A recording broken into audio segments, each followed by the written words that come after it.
Tudo bem com você? Que bom que você está aqui mais uma vez. Minha gratidão a todos vocês que estão participando dessas nossas conversas, estão se inscrevendo, mandando seus comentários. Tem sido muito interessante, eu tenho estado muito feliz com o feedback que estou recebendo de vocês.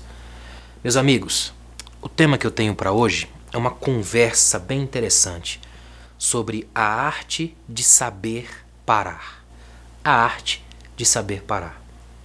Eu estava lendo esses dias o texto bíblico de João, capítulo 21. É um texto que eu amo, acho belíssimo o texto. E no final desse texto, ali pelo versículo 18, Jesus diz uma coisa magistral a Pedro. Ele olha para Pedro e diz assim: quando você era moço, mais moço, você mesmo se vestia, ia para onde queria, ninguém dizia nada. Mas quando você for velho, alguém vai te vestir, vai te cingir, é o termo usado lá, e vão te levar para lugares que você não vai querer ir. É tão interessante que eu fiquei pensando nessa outra perspectiva para o texto, sobre aqueles líderes que já estão mais velhos, muito mais experientes, e que começam a perceber que está chegando a hora de parar. E aí começa a dar aquela crise. E agora? Quando é que eu paro? Como paro? Devo parar? Às vezes, quando a gente não para, a vida para a gente. Eu sempre acho estranho o texto bíblico de Eli, por exemplo. Um sacerdote já velho, pesado, que não sai de jeito nenhum, não sabe parar. E ele literalmente morre ao cair da cadeira. Uma morte quase que uma metáfora, uma coisa estranha, assustadora até. Essa coisa de saber parar é uma arte. Eu chamo de a necessária arte da sobrevivência. De você, como dizem no jargão popular, parar no topo. Parar ainda sabendo o que pode produzir. Parar deixando um legado, uma história. Parar sua caminhada sem permitir que a igreja ou a empresa que você lidere pare. Porque você soube fazer um discípulo, soube deixar um legado. Você não ficou parado no tempo. É parar sem que a história perto de você pare. Isso é muito complicado. Então eu queria dividir com vocês algumas coisas sobre a arte de saber parar. A primeira é que eu preciso compreender os próprios limites. Quando você não compreende o seu limite, você entra numa zona muito perigosa, porque você passa muito perto o tempo todo da autoaniquilação, da explosão das próprias competências.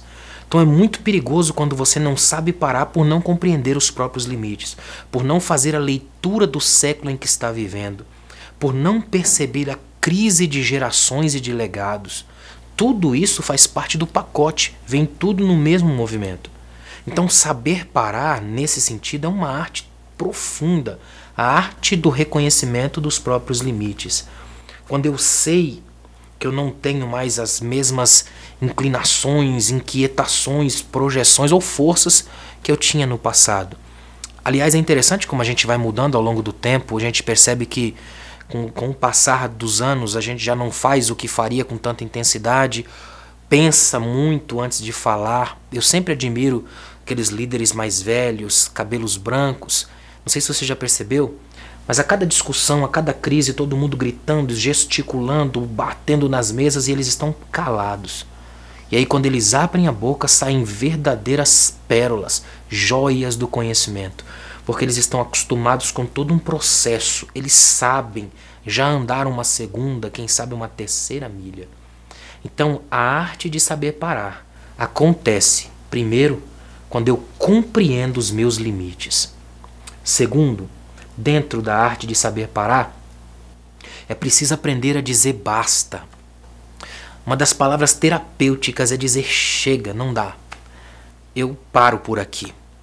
Olha, olhando para o Gênesis, Deus começa a criar. E o texto trabalha com Deus, uma identidade definida no princípio Deus. E Deus começa criando, e cria luz, dia, separação de terra e toda aquela criação, aquela arte do Gênesis. E é uma coisa que me encanta, é que Deus, com potencial criativo infinito, ele para ao final de cada processo criativo e diz: e viu Deus que era bom. E viu Deus que era muito bom. Olha, Deus com possibilidades criativas infinitas, dizer tá bom, é uma aula para mim. Por isso que muita gente não consegue ser um escritor, não consegue ser um líder, um pregador, porque nunca consegue dizer tá bom. Tem sempre uma coisa a mais, e tira uma coisa e põe outra coisa, e cai numa síndrome, uma camisa de força chamada perfeccionismo, que é uma coisa tola, uma vez que aqui ninguém é perfeito. Então, para que eu seja perfeccionista, eu preciso partir do pressuposto de que eu sou ou conheço a perfeição. E são dois erros terríveis, porque eu nem sou e nem conheço essa perfeição, eu nunca vou atingir isso. Isso pode ser uma meta, um horizonte utópico que me faça caminhar e sair do chão da mediocridade. Enquanto isso, ótimo. Mas enquanto uma camisa de força, ela me mata. É preciso saber dizer basta. E isso acontece quando eu linko com o primeiro tópico e entendo que eu compreendo o meu limite. E ainda, dentro dessa ideia da arte de saber parar, é preciso compreender a dinâmica das alternações. O mundo é feito de alternações. Alguns nascem, outros morrem. Vem o dia, vem a noite. Tempos de crise, tempos de tranquilidade. Guerra e paz. É Eclesiastes capítulo 3. Há tempo de plantar, tempo de arrancar o que se plantou, tempo de ajuntar pedras, que na concepção judaica é levantar um altar, tempo de espalhar pedras, é o tempo da espiritualidade rachada, pedras quebradas para todos os lados. É uma dinâmica das alternações, das alternâncias. O que isso significa? Significa que para cada Moisés é preciso haver um Josué, que na dinâmica das alternações eu não vou ser o líder para sempre. Então eu preciso saber e entender que eu preciso deixar uma marca, um legado, fazer escola, para eu não sair da vida sem deixar uma continuidade perto de mim. Isso não apenas no sentido arrogante de que eu tenho que deixar a minha imagem, meu nome, não. Mas para que eu não sacrifique tudo que construí até aqui. Então é uma arte saber parar. Assim como saber andar também é. Saber andar e se manter numa constância limpa num mundo tão sujo como esse é a suprema das artes. E se a gente conseguir fazer isso e terminar bem, a gente fecha a vida com um maior dos legados. Termina sob aplausos, dizendo para o mundo que valeu a pena, que a gente aprendeu, que você, caro líder, conseguiu chegar ao final da sua tarefa, entendendo que você não é mais um, apenas um, ou que você não é daqueles que se exauriram até o final num cargo que te destruía, mas que você conseguiu terminar em paz, poder olhar nos olhos dos filhos, dos netos, e cumprir a profecia linda de Israel do Salmo 128, é quando você diz assim, ó, verás os filhos dos teus filhos, a prosperidade excelente. É isso que é saber parar. É você poder dizer, até aqui eu vim bem porque me ajudou o Senhor. Se eu for até ali mais na frente, vou ajudado por Ele. E se eu parar, paro porque confio nele. Que Deus te abençoe.